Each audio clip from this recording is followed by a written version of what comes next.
Good evening, नमस्कार। स्वागत है आपका आपके यूट्यूब चैनल जुड़िए और समझिए पर।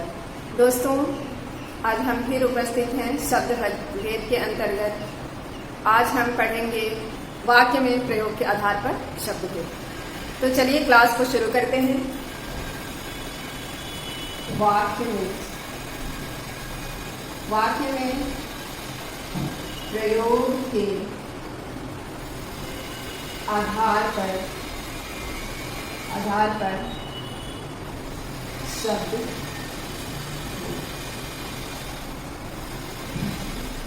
ध्यान देंगे दोस्तों। वाक्य में प्रयोग के आधार पर शब्द को दो भागों में बांटा गया है।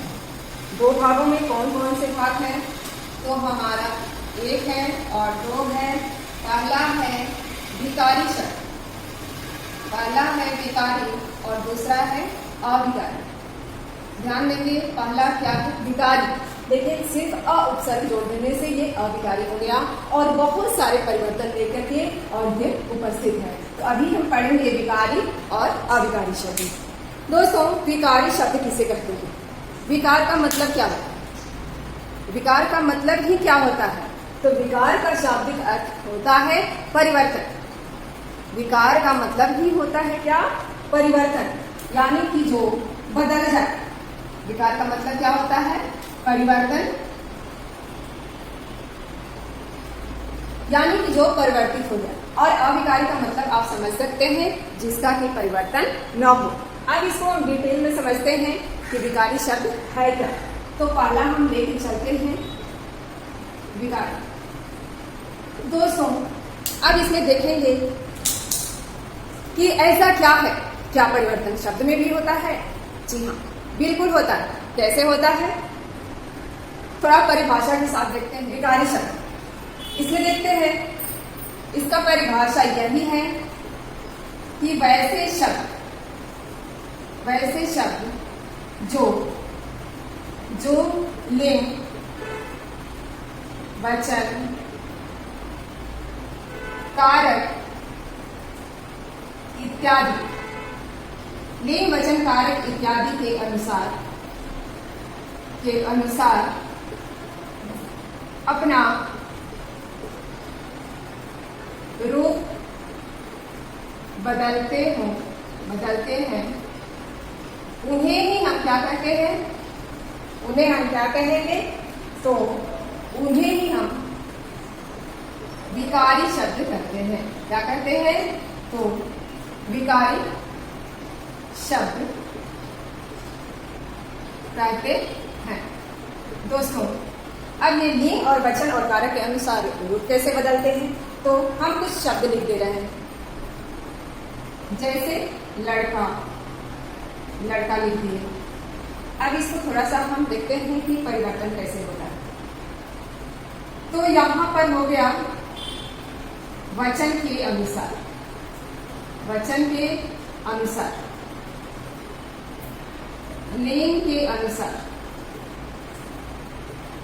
लिंग के अनुसार,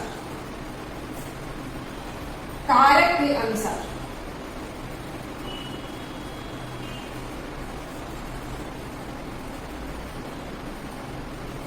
अब देखते हैं वचन के अनुसार लड़का शब्द क्या हो जाएगा? तो लड़के बहुवचन में। लिंग के अनुसार लड़की, वचन के अनुसार लड़के, लिंग के अनुसार लड़की और कारक के अनुसार हम देखते हैं। दोस्तों, अब हम देखते हैं कि कारक के अनुसार वो परिवर्तन कैसे होता है। देखिए, कारक के साथ इस तरह से नहीं, कुछ अलग तरीके से परिवर्तन होगा। जैसे कि हम यहाँ पर लिख रहे हैं, वहां पर जगह नहीं है। मोहन ने राम को पत्र लिखा। मोहन ने राम को पत्र लिखा। अब यहाँ पर देखिए, कर्ता कौन है? मोहन कर्ता, राम कर्म हो गए। क्या लिखा? यहाँ पर क्रिया हो गया। पत्र भी कर्म के अंतर्गत ही आएगा। अब देखते हैं इसका रूप परिवर्तन कैसे होता है। तो इसको हम बदल सकते हैं।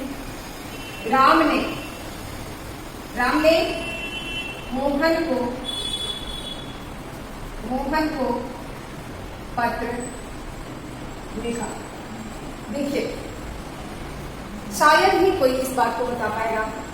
इसमें ध्यान देने वाली बात है कि यहाँ पर कारक के अनुसार, अब यहाँ पर राम तो कर्म था, लेकिन यहाँ पर राम क्या हो गया, कर्ता हो गया और मोहन कर्म हो गया। ध्यान देंगे इस बात को, इसलिए कारक के अनुसार भी परिवर्तन होता है। यहाँ ध्यान देने वाली बात है, देखिए कौन कौन से शब्द विकारी होते हैं, कौन कौन से शब्द विकारी होते हैं, तो ध्यान देंगे संज्ञा, सर्वनाम, विशेषण, संज्ञा, सर्वनाम, विशेषण इत्यादि शब्द क्या होते हैं, शब्द विकारी होते हैं। यानी कि इनका रूप परिवर्तित हो सकता है। मोहन क्या है, संज्ञा ही तो है, इसी का नाम संज्ञा होता है। उसी तरह से देखिए सर्वनाम में हम लिख दिए मैं, मुझे, देखिए बदल रहा है कि नहीं, मेरे। तो इस तरह से सर्वनाम के हिसाब से भी रूप परिवर्तन होता है। और आते हैं विशेषण। विशेषण में हम देखते हैं, जैसे लिख दिए सुंदर, सुंदरी, सुंदरता इत्यादि इस तरह के शब्द आएंगे जो कि अपना रूप परिवर्तित कर सकते हैं। इसलिए हम कह सकते हैं कि संज्ञा, सर्वनाम, विशेषण ये सब शब्द क्या होते हैं, विकारी होते हैं, यानी कि ये अपना रूप बदल सकते हैं। आगे देखते हैं दोस्तों अविकारी शब्द।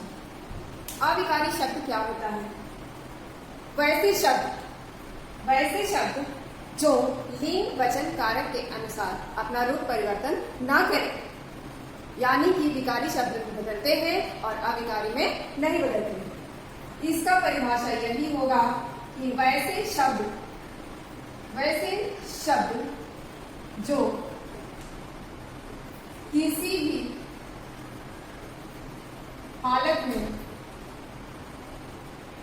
में अपना रूप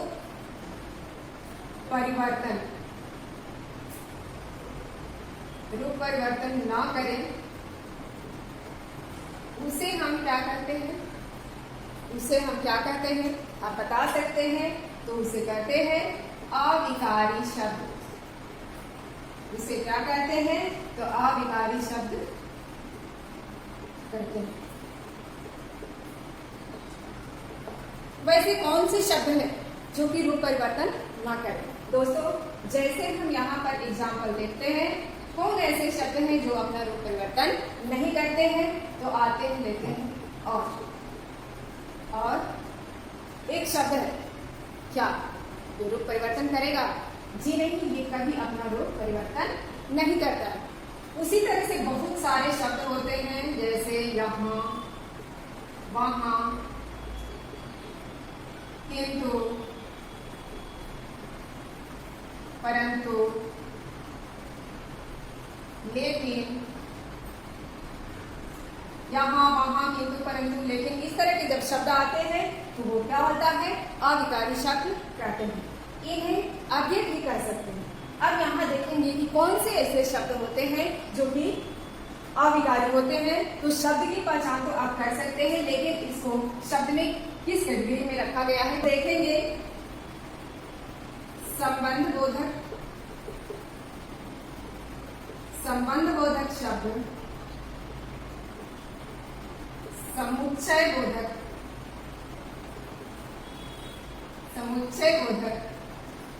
अब आते हैं विस्मयादि बोधक।